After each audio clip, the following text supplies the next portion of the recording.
Assalamualaikum warahmatullahi wabarakatuh. Perkenalkan, nama saya Sri Fitria Nurjana. Saya dari kelas 11 MIPA 4. Di sini saya akan menjelaskan materi mengenai revolusi menegakkan Panji-Panji NKRI. Dalam materi ini terdapat 3 subbab yang akan saya jelaskan. Subbab pertama yaitu mengenai tantangan awal kemerdekaan. Dalam subbab ini terdapat 3 kondisi. Kondisi pertama yaitu kondisi awal Indonesia merdeka. Secara politis, Indonesia pada masa awal kemerdekaan masih belum begitu mapan. Masih banyak ketegangan, kekacauan, dan berbagai insiden yang terus terjadi. Pemerintahan pada saat itu sudah terbentuk, dan alat-alat kelengkapan negara juga sudah tersedia. Namun, Indonesia masih berada dalam masa awal kemerdekaan sehingga masih banyak kekurangan. PPKI yang pada saat itu keanggotaannya sudah disempurnakan telah berhasil mengadakan sidang untuk mengesahkan Undang-Undang Dasar dan memilih presiden serta wakil presiden. Bahkan untuk menjaga keamanan negara juga telah dibentuk TNI atau Tentara Negara Indonesia. Untuk kondisi keuangan, negara masih sangat memprihatinkan. Terjadi inflasi yang sangat besar. Hal ini dipicu oleh penyebaran mata uang rupiah Jepang yang tidak terkendali, sehingga nilai tukarnya sangatlah rendah. Kemudian, pada tanggal 1 Oktober 1946, Indonesia mengeluarkan Uang Republik Indonesia atau ORI. Sementara untuk pendidikan, negara pada saat itu sudah menyelenggarakan pendidikan yang sudah diselaraskan dengan masa kemerdekaan. Pada saat itu, Menteri Pendidikan dan Pengajaran juga sudah diangkat. Kondisi yang kedua yaitu kedatangan Sekutu dan Belanda. Sekutu masuk ke Indonesia dengan dibonceng oleh NICA. Mereka masuk melalui beberapa pintu wilayah Indonesia, terutama daerah yang menjadi pusat pemerintahan pendudukan Jepang, seperti Jakarta, Sumatera, dan Surabaya. Setelah Perang Dunia Kedua terjadi perundingan antara Belanda dan Inggris yang membicarakan tentang penyerahan kekuasaan Indonesia kepada Belanda, termasuk daerah Sumatera sebagai daerah yang berada dalam pengawasan SEAC atau South East Asia Command. Louis Mountbatten membentuk pasukan komando khusus yang disebut dengan nama AFNI. Pasukan ini di bawah pimpinan Letnan Jenderal Sir Philip Christison. Mereka merupakan pasukan tentara Inggris yang berkebangsaan Indonesia dan sering disebut juga dengan tentara Gurkha. Tugas dari tentara AFNI itu sendiri yaitu yang pertama, menerima penyerahan kekuasaan Jepang tanpa syarat. Yang kedua, melucuti dan mengumpulkan orang-orang Jepang untuk dikembalikan ke negaranya. Yang ketiga, menciptakan keadaan damai untuk kemudian diserahkan kepada pemerintahan sipil. Dan yang keempat, mengumpulkan keterangan tentang penjahat perang untuk kemudian diadili sesuai dengan hukum yang berlaku.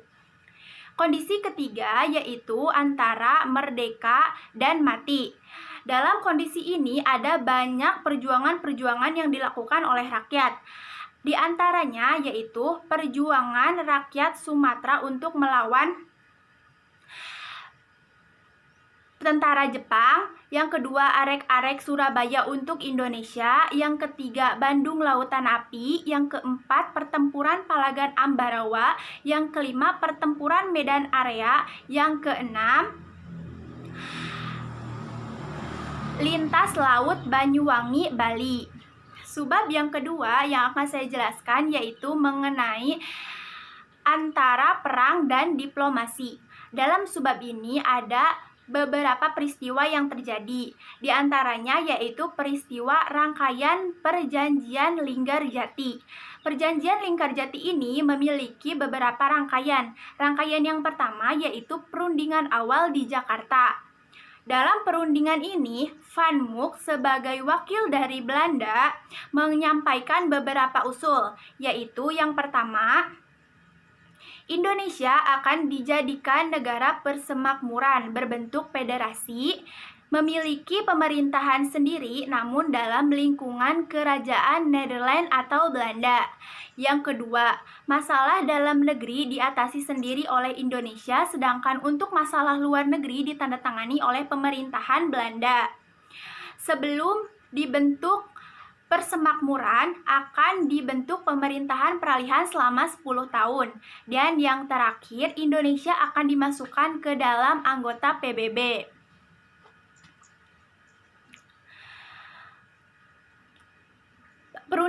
Rangkaian dari perundingan Linggarjati yang kedua yaitu perundingan Hoogevelde.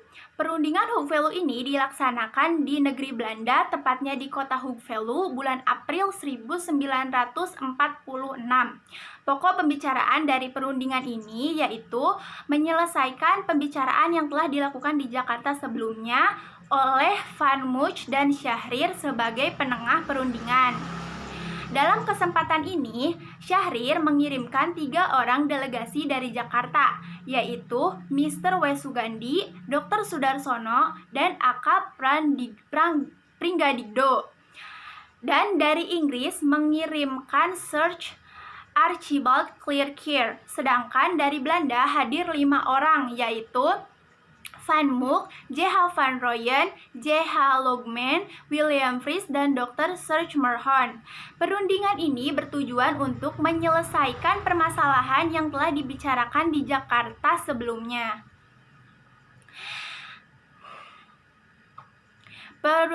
Rangkaian perundingan Linggarjati yang ketiga yaitu pelaksanaan perundingan Linggarjati. Pada awal November 1946, perundingan dilaksanakan di Indonesia, tepatnya di Linggarjati.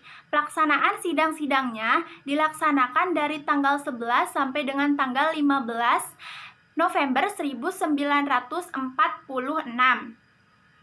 Delegasi dari Indonesia dipimpin oleh Sultan Syahrir dengan anggotanya yaitu Mr. Muhammad Rum, Mr. Susanto Tirtofrojo, dan A.K. Gani. Sementara dari Belanda dipimpin oleh Profesor Surchmerhorn dengan anggotanya yaitu Van Mook, V. de Born, dan Van Vool sebagai penengah, sementara pemimpin sidang yaitu Kilran.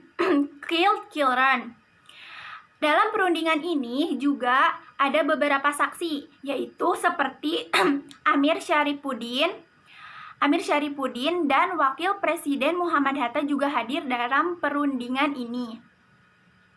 Isi dari perundingan Linggarjati yaitu yang pertama, pemerintahan Belanda mengakui kekuasaan secara de facto bahwa pemerintahan Republik Indonesia atas wilayah Jakarta, Madura, dan Sumatera. Daerah-daerah yang diduduki sekutu atau Belanda akan diserahkan kembali kepada Republik Indonesia secara berangsur-angsur. Yang kedua yaitu akan dibentuk negara Indonesia Serikat atau NIS yang meliputi seluruh wilayah Hindia Belanda atau Indonesia sebagai negara berdaulat.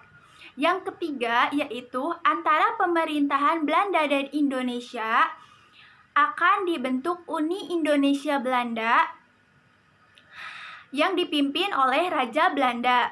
Yang keempat, pembentukan NIS dan Uni Indonesia Belanda akan diusahakan telah selesai sebelum 1 Januari 1949. Yang kelima, pemerintahan Indonesia akan mengakui dan akan melindungi hak milik asing. Yang keenam, pemerintahan Indonesia dan Belanda sepakat untuk melakukan pengurangan jumlah tentara.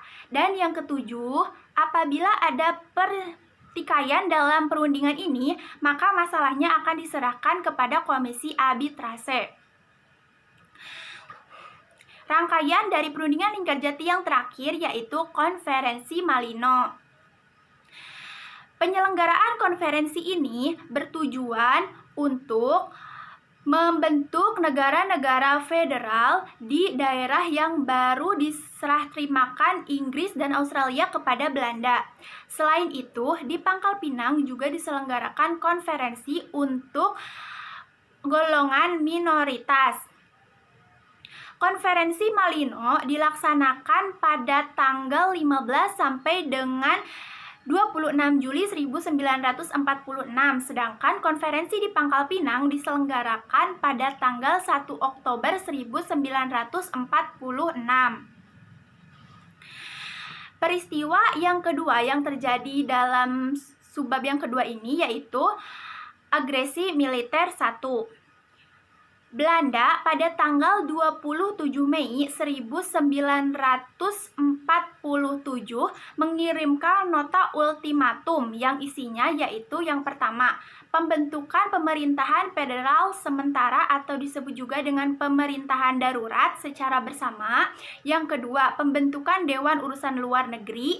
Yang ketiga, Dewan Urusan Luar Negeri bertanggung jawab atas pelaksanaan ekspor, impor, dan devisa, serta yang keempat yaitu pembentukan pasukan keamanan dan ketertiban bersama atau disebut juga dengan gendarmeri. Pembentukan pasukan gabungan ini termasuk juga di wilayah Republik Indonesia. Lalu, pada tanggal 21 Juli 1947, tengah malam, Belanda melancarkan aksi polisional mereka yang pertama. Pasukan-pasukan dari Jakarta dan Bandung dikirim untuk menduduki wilayah Jawa Barat, dan dari Surabaya dikirim untuk menduduki wilayah Madura dan ujung timur. Sedangkan untuk gerakan-gerakan yang lebih kecil dikirim untuk mengamankan wilayah Semarang. Dengan demikian, pada saat itu Belanda sudah dapat menguasai seluruh pelabuhan yang ada di Jawa. Sementara di Sumatera, pelabuhan-pelabuhan di sekitar Medan, instalasi-instalasi minyak dan batu bara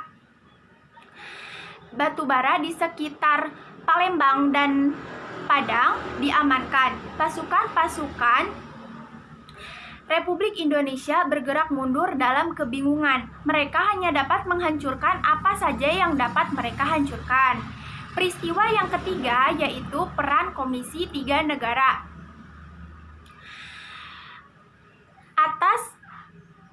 Atas usul Amerika Serikat, PKPBB membentuk Komisi Tiga Negara atau KTN yang beranggotakan Amerika Serikat, Australia, dan Belgia. KTN berperan aktif dalam penyelenggaraan perjanjian Renville. Delegasi dari Indonesia, perjanjian Renville. Peristiwa yang keempat yaitu perundingan Renville. Secara resmi, perundingan ini diselenggarakan pada tanggal 8 Desember 1947. Dilaksanakan di atas kapal Renville yang berlabuh di Pelabuhan Tanjung Priuk. Delegasi dari Indonesia dipimpin oleh Amir Syarifuddin, sedangkan delegasi dari Belanda dipimpin oleh Abdul Qadir Jayaatmojo, orang Indonesia yang memihak kepada Belanda.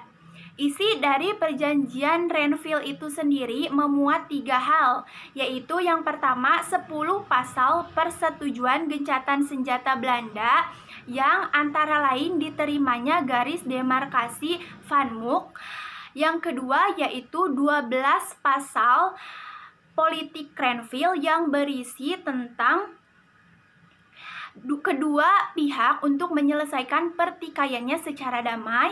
Yang ketiga yaitu 6 pasal tambahan yang diberikan KTN yang berisi tentang kedaulatan Indonesia berada di tangan Belanda selama masa peralihan sampai dengan penyerahan kedaulatan. Peristiwa yang kelima yaitu agresi militer 2 dan penangkapan pimpinan negara. Pada bulan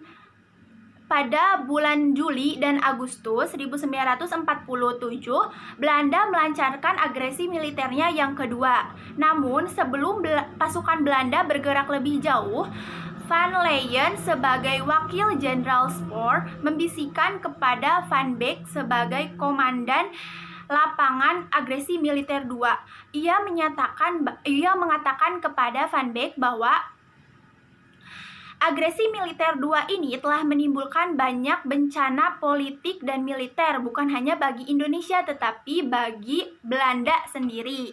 Peristiwa yang keenam yaitu peran PDRI atau penjaga eksistensi Republik Indonesia.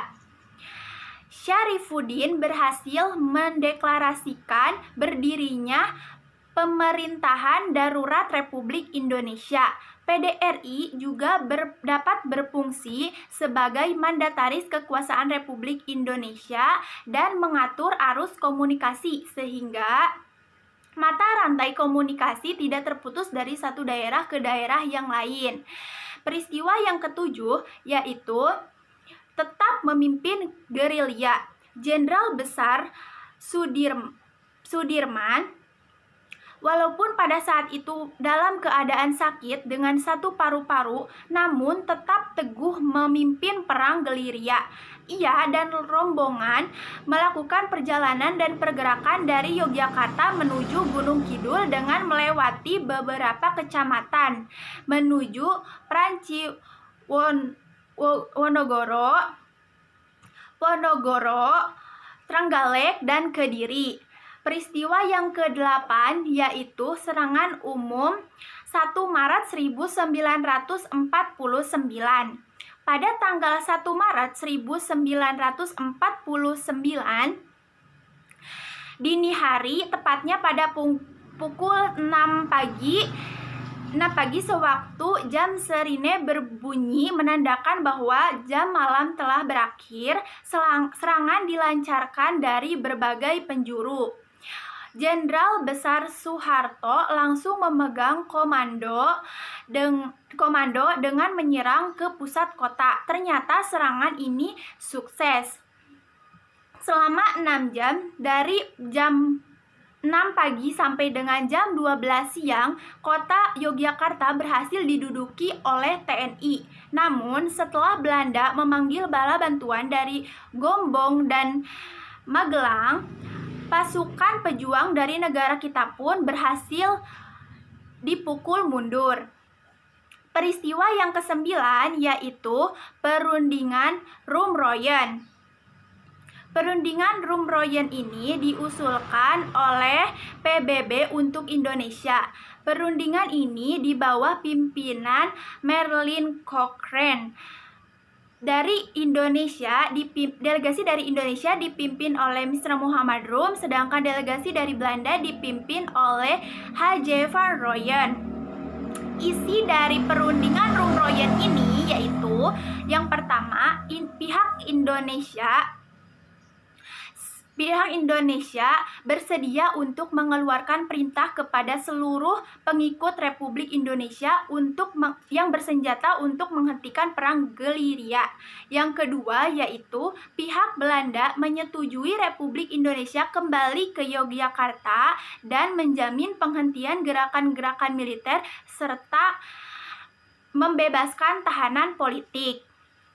Peristiwa yang ke-10 yaitu Yogyakarta kembali. Sejak awal tahun 1949, ada 3 kelompok yang sudah ditunggu kedatangannya untuk kembali ke Yogyakarta dari Republik Indonesia. Kelompok yang pertama yaitu kelompok dari Pangkal Pinang. Kelompok yang kedua yaitu kelompok PDRI di bawah pimpinan Syarifuddin, Panglima Negara. Sedangkan kelompok yang ketiga yaitu kelompok perang di bawah pimpinan Jenderal Besar Sudirman. Peristiwa yang ke-11 yaitu Konferensi Inter-Indonesia. Konferensi ini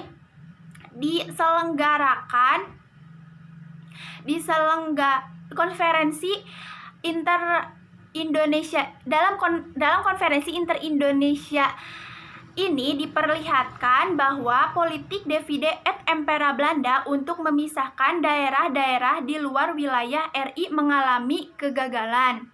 Selanjutnya, konferensi menyatakan diputuskannya membentuk Panitia Persiapan Nasional yang bertugas untuk menyelenggarakan persiapan dan menciptakan keadaan damai sebelum dan sesudah KMB.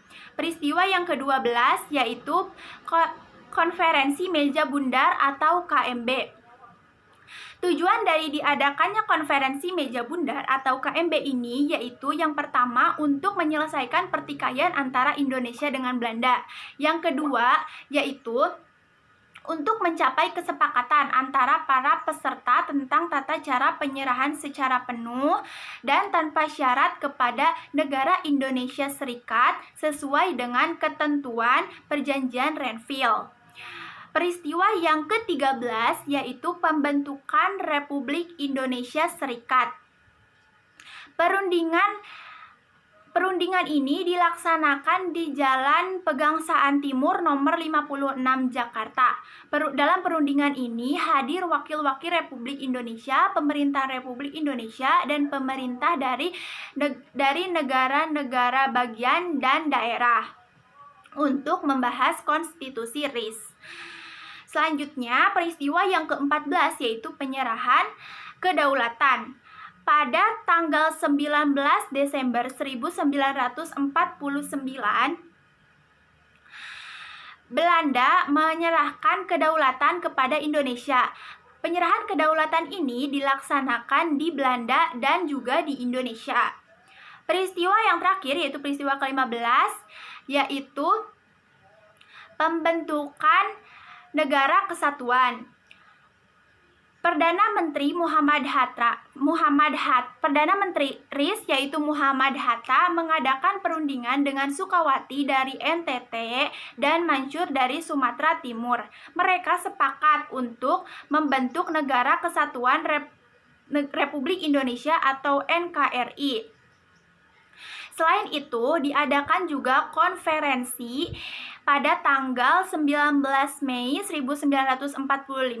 Akhirnya mencapai persetujuan yang kemudian dituangkan dalam Piagam Persetujuan. Isi dari persetujuan itu yaitu yang pertama, kesepakatan bersama untuk membentuk Negara Kesatuan sebagai jelmaan dari Negara Republik Indonesia yang berdasarkan proklamasi 17 Agustus 1945. Yang kedua, penyelesaian konstitusi RIS dengan memasukkan bagian-bagian penting dari Undang-Undang Dasar 1945. Dengan demikian, riwayat hidup RIS telah berakhir, sehingga secara resmi pada tanggal 17 Agustus 1950 terbentuklah Negara Kesatuan Republik Indonesia dengan Insinyur Soekarno kembali menjadi presiden dan Muhammad Hatta sebagai wakil presiden. Sebab yang ketiga yang akan saya jelaskan yaitu mengenai nilai-nilai kejuangan masa revolusi. Nilai-nilai tersebut yaitu nilai persatuan dan kesatuan. Yang kedua, saling mengerti dan menghargai. Yang ketiga, cinta tanah air. Dan yang keempat, terus berjuang dan tanpa pamrih. Sekian pemaparan materi yang dapat saya jelaskan. Terima kasih. Wassalamualaikum warahmatullahi wabarakatuh.